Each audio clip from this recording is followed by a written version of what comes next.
Gerilya politik Kaisang Pangarep ke kantong-kantong relawan pendukung Presiden Joko Widodo banyak disebut atas seizin sang ayah. Meski Kaisang menepisnya karena hal itu dilakukan atas inisiatif dirinya untuk menambah pundi-pundi suara partainya. Mampukah Kaisang membawa PSI lolos ke Senayan? Untuk membahasnya sudah bergabung bersama kami pengamat politik Adi Prayitno. Selamat sore Mas Adi. Mas Adi, kita lihat bagaimana gerilya dari seorang Kaisang Pangarep untuk meningkatkan elektabilitas parpolnya. Mulai dari pendekatan ke relawan-relawan Jokowi, kemudian juga menyasar pemilih muda. Kita tahu 52% pada pemilih nanti di 2024 ini adalah anak muda begitu. Sebenarnya bagaimana impact Kaisang untuk menggaet pemilih muda? Seberapa besar peluangnya? Ya, saya kira kalau kita membaca bagaimana kita misalnya melihat partai-partai politik berusaha untuk lolos ambang batas parlemen 4%, rasa-rasanya sulit sebenarnya bagi Kaisang bisa membawa PSI untuk lolos ke parlemen ya. Sudah begitu banyak orang-orang penting di negara ini bikin partai tapi tidak lolos ambang batas parlemen. Padahal mereka itu adalah orang yang saya kira punya kapasitas, punya kompetensi, punya networking, punya logistik yang cukup berlimpah. Itu kalau kita menggunakan kacamata masyarakat awam. Tapi satu hal, Kaisang ini ada pengecualian.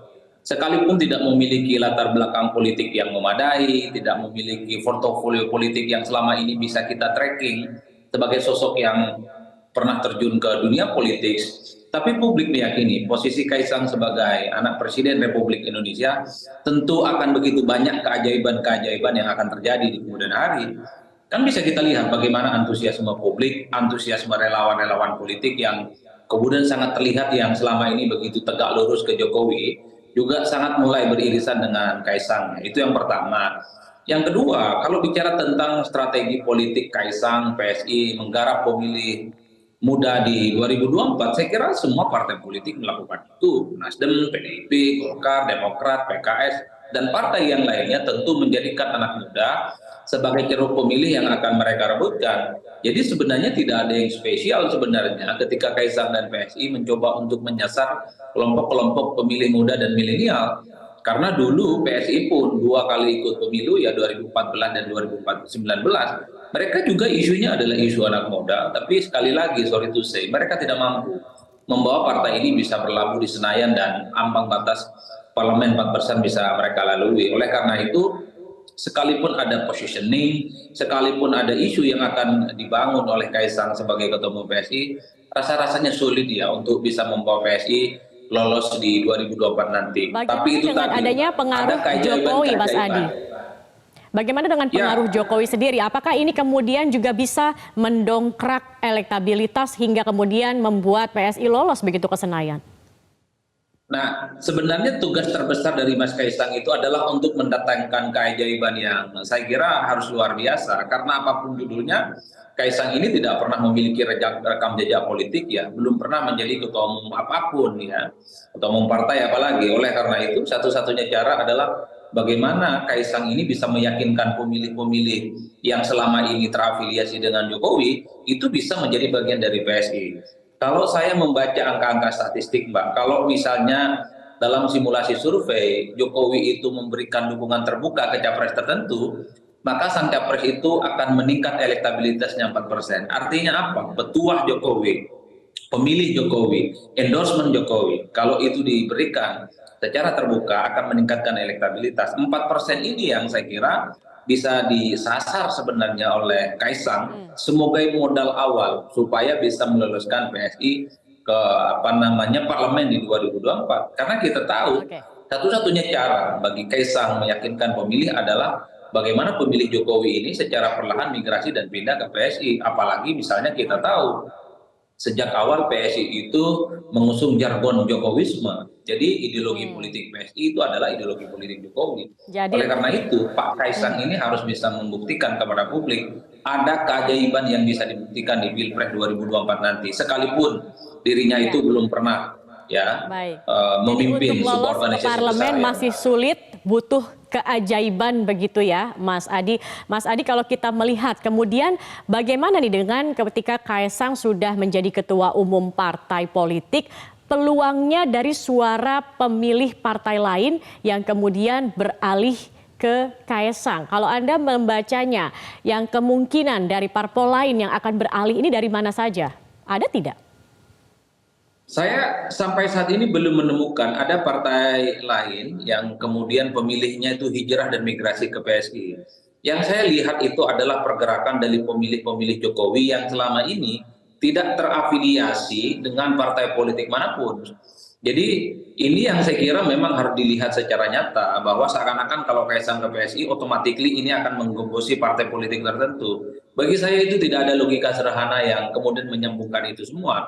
Yang paling mungkin bisa disasar, bisa dikapitalisasi oleh Kaisang itu pemilih-pemilih Jokowi yang memang tidak berafiliasi dengan salah satu partai politik manapun. Karena kita tahu yang bisa memenangkan Jokowi di 2014-2019 adalah gabungan begitu banyak partai politik yang saya kira mereka semua itu memiliki basis konstituen dan basis massa yang cukup solid yang tidak mungkin iman politiknya goyang hanya karena Kaisang itu menjadi ketua umum PSI, Mbak.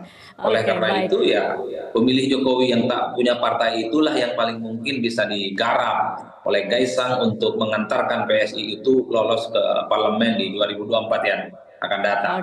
Oke, Mas Adi, kalau mendengar jawaban Mas Adi dari tadi begitu ya, melihat dari pengalaman politiknya yang masih belum banyak, masih kurang begitu dari seorang Kaesang dan juga butuh keajaiban meskipun Kaesang seorang anak presiden untuk mendongkrak elektabilitas dan membuat PSI lolos ke parlemen. Artinya Anda melihat belum ada kualitas di diri Kaesang yang cukup signifikan begitu ya untuk kemudian bisa mengeruk suara.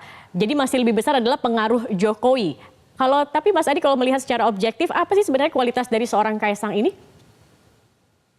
Ya kan begini Mbak, misalnya kita melihat partai politik yang nggak lolos parlemen, misalnya Perindo nggak lolos parlemen, padahal kita tahu ketua umumnya adalah pengusaha besar malang melintang di partai gitu ya. Kemudian misalnya ketua umum PBB, siapa yang tidak kenal ketua umum PBB, tapi tidak mampu mengantarkan partai ini lolos ke parlemen, apalagi Kaisang yang kita tahu tidak memiliki rekam jejak dan portofolio politik yang cukup panjang. Tentu publik meragukan dalam konteks itu. Ini yang saya sebut kacamata masyarakat umum.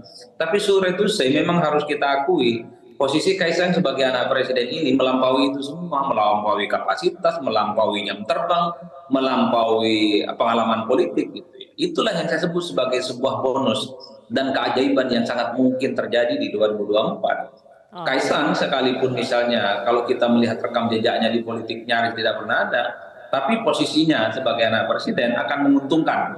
Begitu banyak pemilih-pemilih yang entah datang dari mana yang sangat mungkin akan perlahan berdatangan memilih PSI sebagai pilihan politik mereka di 2024. Apalagi kalau kita melihat hasil pileg PSI 2019 yang lalu, itu perolehannya kan 1,8%. Itu artinya Kaisang sebenarnya hanya butuh hanya butuh sekitar kurang lebih 2,2% sebenarnya untuk menggenapi 4% supaya PSI itu lolos di parlemen. Jadi bagi saya posisi Kaisang itu melampaui perdebatan soal pengalaman politik, berbicara melampaui tentang kualitas, berbicara tentang portofolio gitu. Kita fokusnya melihat Kaisang itu hanya anak presiden yang tentu saja bisa mengkapitalisasi semua resource yang dimiliki, semua infrastruktur yang dimiliki, tentu saja keuntungan-keuntungan yang bisa dikapitalisasi mengingat posisi dirinya sebagai anak presiden yang tentu akan menjadi magnet digandrungi oleh banyak pemilih, terutama dari kalangan-kalangan pemilih yang selama ini terasosiasi sebagai pemilihnya Jokowi. Oke, baik. Terima kasih banyak Mas Adi Prayitno, pengamat politik sudah berbagi bersama kami di Metro hari ini. Selamat sore Mas Adi. Jelajahi cara baru mendapatkan informasi. Download Metro TV Extend sekarang.